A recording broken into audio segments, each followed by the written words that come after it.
Alex Jones. Infowars.com. Because there is a war on, for your mind.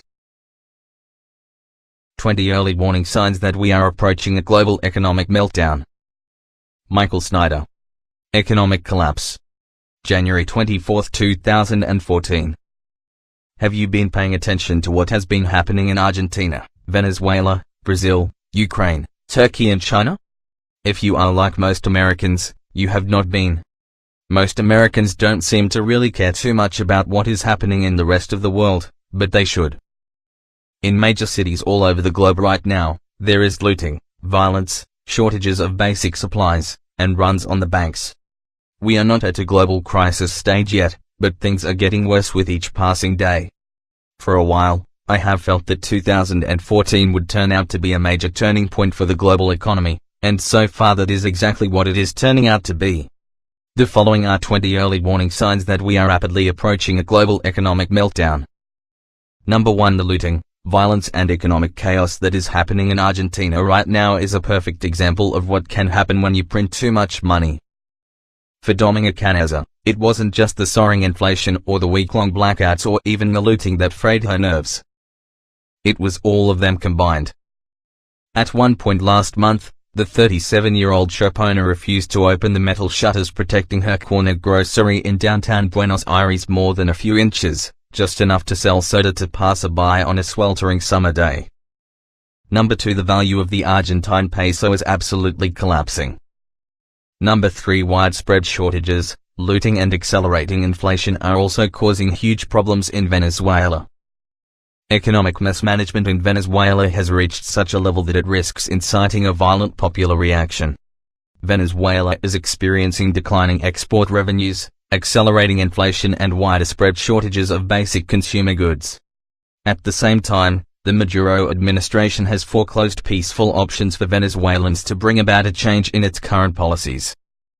President Maduro, who came to power in a highly contested election last April, has reacted to the economic crisis with interventionist and increasingly authoritarian measures. His recent orders to slash prices of goods sold in private businesses resulted in episodes of looting, which suggests a latent potential for violence. He has put the armed forces on the street to enforce his economic decrees, exposing them to popular discontent. Number 4. In a stunning decision, the Venezuelan government has just announced that it has devalued the bolivar by more than 40%. Number 5. Brazilian stocks declined sharply on Thursday. There is a tremendous amount of concern that the economic meltdown that is happening in Argentina is going to spill over into Brazil. Number 6. Ukraine is rapidly coming apart at the seams.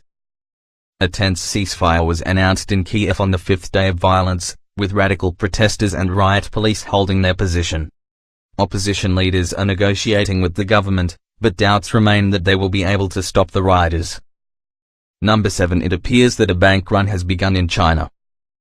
As China's CNR reports, depositors in some of Yanqing City's largest farmers' cooperative mutual fund societies, banks, have been unable to withdraw hundreds of millions in deposits in the last few weeks. Everyone wants to borrow and no one wants to save, warned one salesperson, and loan repayments are difficult to recover. There is no money and the doors are locked. Number 8. Art Cashin of UBS is warning that credit markets in China may be broken. For much more on this, please see my recent article entitled "The $23 trillion Credit Bubble in China is Starting to Collapse, Global Financial Crisis Next?" Number 9. News that China's manufacturing sector is contracting shook up financial markets on Thursday.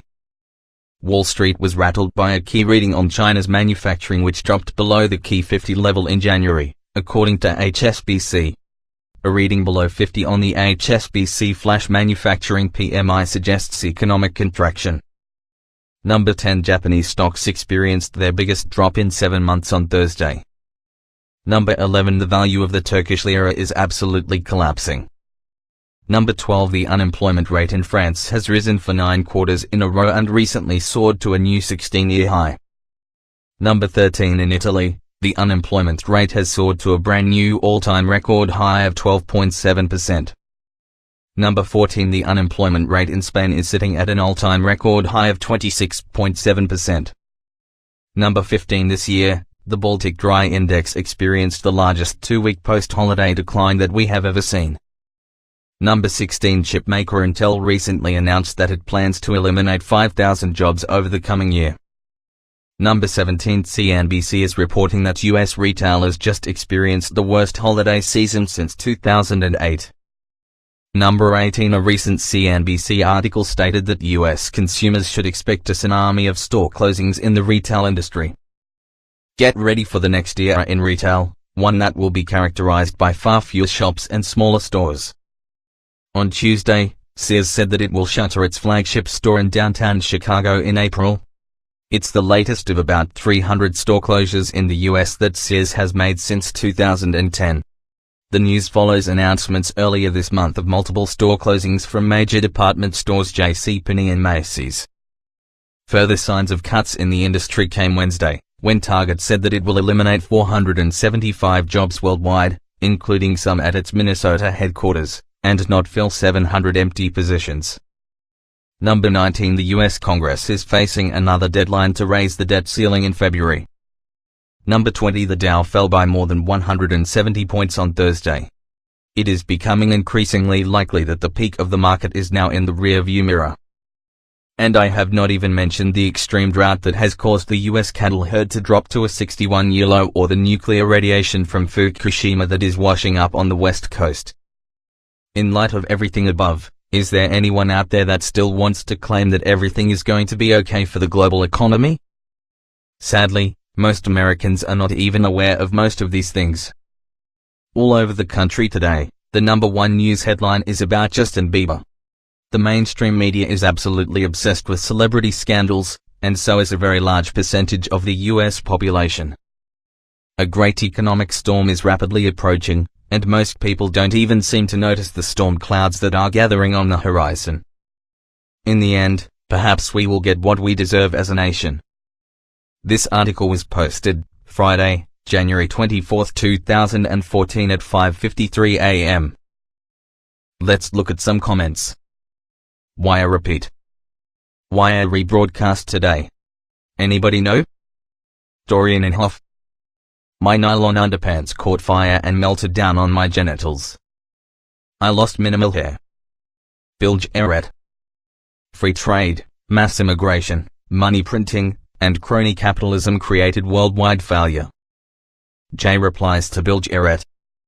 It's a wake-up call to libertarians who cry for free market capitalism. This is exactly what happens when you deregulate the economy. Jay replies to Bilge Eret. It's a wake-up call to libertarians who cry for free market capitalism. This is exactly what happens when you deregulate the economy. No free market exists, Jay. They don't advocate a free market. The libertarian coaches advocate for liberating only the uber-rich. But don't be fooled by gov regulation as the solution, because elites think tanks always write the regulations, legislation. A free market means we all get to compete in it, which means we all have creation access to live from, our life support system, and uses our resource base to produce. How can you or I access our share of wood, coal, farmland, iron ore, petroleum, and thereby compete with the elites who claim to own all that? We can't, and their government enforces their ownership of creation. The last thing the libertarians, Dems, rethugs want is real competition from workers who can give them the finger and go home and eat without their paycheck permission to live. To read this article and lots more, check out Infowars.com, Alex Jones. Infowars.com, because there is a war on, for your mind.